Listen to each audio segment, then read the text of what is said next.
rito. Ito po ang sinabi ni Tatay Digong kay Harry Roque. Final decision of PRRD, let's end this madness. Hindi ako papayag. This is a government-sponsored kidnapping. Mula po sa bibig ni Tatay Digong na pinahatid ni Harry Roque, this is a government-sponsored kidnapping. Kinidnap ninyo ang presidente ng Pilipinas. Ang kasalanan ni Tatay Digong, hindi siya magnanakaw. Wala siyang pinatabang mga buhaya. Pinagtrabaho niya ng pinagtrabaho. Ayaw po ng mga tao na pinagtatrabaho sila nang walang hindi sila tumataba. Kaya ngayon wala siyang kakampi sa mga buhaya. Sa mga buhaya, itinatama ko po kayo. Ang kakampi po ni Tatay Digong, mamamayang Pilipino. Sa mga buhaya, walang kakampi dahil wala kang pinataba. Wala kang inalagaang buhaya. My goodness, simple-simple lang ang maging pinuno. Duterte kayo. Hindi kayo marurunong maging pinuno. Magnanakaw ka, patabain mo yung mga buhaya, okay ka na sa buhay. Ang ginawa ninyo, nagtrabaho kayo ng maayos, inayos nyo ang Pilipinas, hinangaan kayo ng buong mundo dahil sa ginawa nyong war on drugs, no? Tapos hindi kayo nagnakaw, kaya wala kayong naalagaan ng mga buhaya, kaya lahat ng buhaya ngayon, na ang taba-taba nila lahat ngayon, sila po ang kalaban ninyo.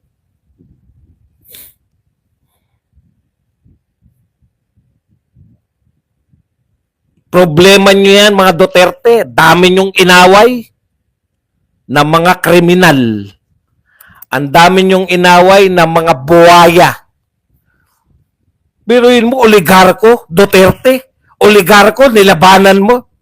Ikaw lang ang presidenteng lumaban ng direkta sa mga oligarko. Sila ang may-ari ng Pilipinas. Hindi mo ba alam yun? Hindi ka na yumaman sa ginawa mo. Kinalaban mo pa yung mga pinakamayayaman, pinakamandarambong. Ayan ang nahita mo.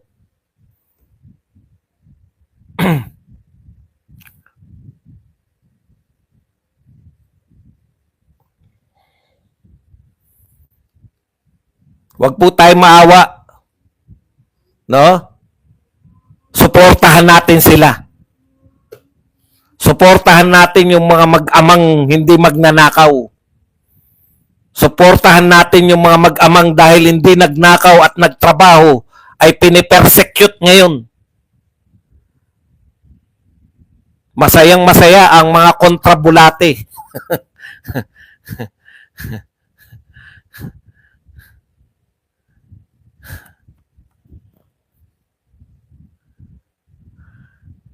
Ito po ay government-sponsored kidnapping. You supposed to protect your citizen. Kahit isang pinakamaliit na OFW na nagtatrabaho sa pinakasulok ng mundo, poprotektahan yan ng gobyerno. Malayo ka sa Pilipinas. Dito po, nasa Pilipinas, ano sabi ni BP Sara? Ano sabi ni BP Sara? No? Nasa Pilipinas. Nawala na yung sinabi ni BP Sara. Teka lang. Iano ko lang po. Maganda yung sinabi ni BP Sara eh. Sa kanyang pahayag. Official na pahayag po to ng Vice President ng Pilipinas. Kung Pilipino ka, hindi ka kailanman susunod sa dayuhan sa loob ng sarili mong bayan. Nasa sariling bansa, pinadakip at ibinigay in silver platter ang ulo ni Pangulong Duterte sa mga ICC. ICC nga mismo, duda. 3-2 po ang score. Duda sila kung may jurisdiction pa. Natalo lang po ng isa. Di lang siya magnanakaw at ang pinakamalaking pagkakamali ni Tatay Digong ay minamahal niya kasi ang Pilipinas at ang mga Pilipino. Ayan. Kasalanan nyo rin to mga taga Hong Kong. Nag-iiyakan kasi kayo. Ang dami-dami nyong nasa loob, ang dami-dami nyong nasa labas. Kayong mga taga Hong Kong. Yung dinayo ni Tatay Digong dahil mahal na mahal ni Tatay Digong ang mga OFW. Kayong mga taga Hong Kong, kasalanan nyo rin yan. Kasi nagpakita kayo, ang dami-dami nyo. Ayaw nila nun. Sabi nila sa survey, nangunguna daw sila. Pero tuwing lalabas si Digong na ang tanging kasalanan ay hindi nagnakaw, tuwing lalabas si Digong na namumblema ang mga mag-anak sa pagkuha ng mga mamahaling abogado, ang tanging problema ni Digong, ang problema pala ni Digong na hindi magnanakaw kundi tapat na naglilingkod sa mamamayang Pilipino.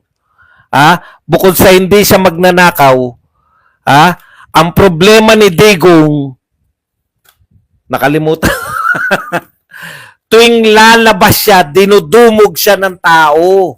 Tuwing lalabas siya, nawawala po yung magic nila sa survey. Sinusuka na ng mga Pilipino yung mga lintik na survey na yan. Paano nyo masasabi na yung 12 ninyo na wala nga nagkakagulo sa inyo? Kahit saan kayo magpunta sa buong Pilipinas, pumunta ng Hong Kong yung mga 12 ni si Abalos ni hindi pinansin ng mga tao sa Hong Kong. Baka hindi kilala ng mga tao yan. Yan kasalanan mo. Masyado kang minahal ng mga tao. Ayaw nila. Ayaw nila, Tatay Digong. Oy, makinig kayo sa sinasabi ko, hindi ko biniblame yung mga Duterte. Sinasarkastiko. Ayaw nila, Tatay Digong, na nagpapakita ka sa labas. Tuwing nakikita ka nila sa labas, Tatay Digong, nagagalit sila dahil dinudumog ka pa rin. Ang dami-dami na nilang paninira. Meron pa silang hired na 2 sa PCO ngayon na mga attack dog. Dinudumog ka pa rin. Kahit saan ka magpunta. Ayaw nila yun. Bakit? Kasi nakikita ng tao na yung pa-survey nila ay malaking kalokohan. Dahil ang tunay na mahal ng mga Pilipino, kayong mga Duterte, na hindi magnanakaw, trabaho ng trabaho, ang trabaho ninyo tagos sa aming lahat. Sino hindi nakaramdam ng Duterte leadership? Sino hindi nakaramdam na 10 taon na ang passport, 10 taon na lisensya, na doble? Mga pulis na humuli kay Tatay Digong, tandaan nyo kung sino yung nagdoble ng inyong sweldo. Siyempre, yung nagsasabi na we are protecting the AFP, we are protecting the Constitution. Ayan po, kinidnap po ang dating presidente. You are still protecting the Constitution? Naaayon ba sa Constitution? Magbasa kayo, AFP. Hinahamo ko yung liderato ng AFP. Basahin po ninyo. Asan sa Constitution na pwedeng ipamigay ang citizen ng Pilipinas sa isang international organization na hindi kinikilala, hindi natin kinikilala. Kinikilala ba ng Pilipinas ang ICC? Hindi. Hindi natin sila kinikilala. Ang ICC po ay wala pong jurisdiction sa atin.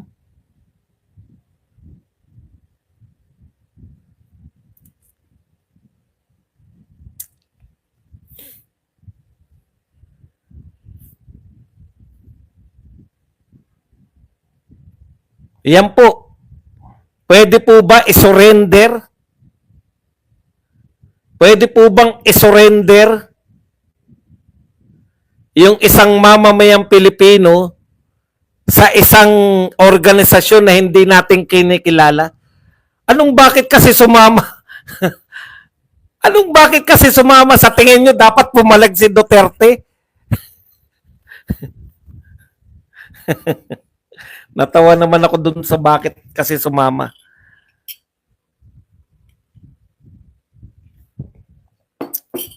Kahit wala tayong almusal, tuloy-tuloy na tayo, nang gigigil. Okay, punta po tayo rito kay Inday. Ano po ang ginagawa ngayon ni Inday? Saan po siya papunta? Ito po, Sara Duterte, ayon po sa mga dyaryo ngayon, lumipad na po kaninang alas 7 pasado ang ating Vice President papunta po sa The Hague, Netherlands para po kausapin yung kanilang mga lawyers, no, following the arrest of her father, former President Rodrigo Duterte. Okay, meron po silang naka-charge ng mga lawyer, no, ICC. Iba po yung lawyer ni BP Sara sa ICC, meron din siyang sarili. Iba rin po yung lawyer ni Tatay Digong sa ICC. Kaya talagang grabe po ang persecution. Hindi ka kasi magnanakaw. Kung nagnakaw ka sana, may mga naalagaan kang buhaya. Ngayong malalaki na, pwede na managpang. Kita mo, hindi magalaw. Hindi magalaw yung mga magnanakaw. Marami kasing alagang buhayang pwedeng managpang. Okay, ito po ang pahayag ni BP Sara. Kausap namin yung aming ICC lawyer at sabi niya na this has never happened before. At sabi niya, it's craziness. Wala pa pong nangyayari. Kakaiba tong kaso ni Tatay Digong dahil hindi pa po nangyayari na may presidente mismo ang umamin na pinadakip si Digong para ipamigay ng direkta sa ICC. No? Usually nagta-trial na muna tapos tsaka po pag napatunayan na tsaka po ginawa po nilang regional trial court eh. Grabe po, ngayon lang po nangyari na kusang isinuko ng gobyerno. Lalo na po yung hindi miyembro ng ICC. Hindi po tayo miyembro ng ICC. Walang jurisdiction. Wala palang jurisdiction, hindi pala tayo miyembro. Eh bakit binigay?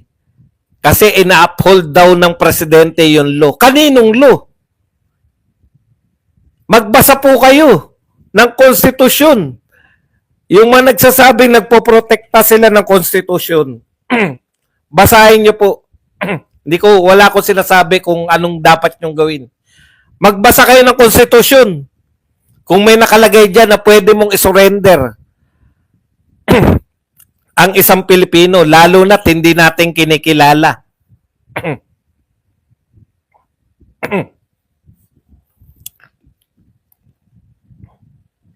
Okay. Alam nyo po, nakakatakot sa Pangulo yung napakatalino kasi nakakagawa po siya ng paraan para magnakaw. Ito po, nakakatakot sa isang leader yung napakatalino. Bakit? Kasi nakakagawa siya ng paraan para magnakaw. Hindi ko po sinasabing ito po, ipagpapauna ko po. Ito po in general. In general po to. Kung ito po ay nahahawig sa tunay na pangyayari, tamaan na sana ng kidlat yung napaghawagan. Okay, mahirap po ang matalinong leader na magnanakaw kasi nakakapagnakaw siya ng patago. At dahil matalino siya, nagagawa niyang mag-extend ng kanyang panunungkulan. Di ba? Nagagawa niyang baguhin ang saligang batas. Mahirap po ang magnanakaw ng matalinong pinuno. Parang may kilala kayong ganyan. Ulitin ko, ito po ay hindi pa tama kung kanino man. In general po to. in general. Pag sinabi pong general, para po applied po sa lahat. Pero kung tinamaan ka, sana tamaan ka na rin ng kidlat. Mahirap po sa matalino yung magnanakaw na pinuno dahil nakakapagnakaw siya nang hindi nahalata at na-extend niya ang kanyang panunungkulan. Thank you very much kay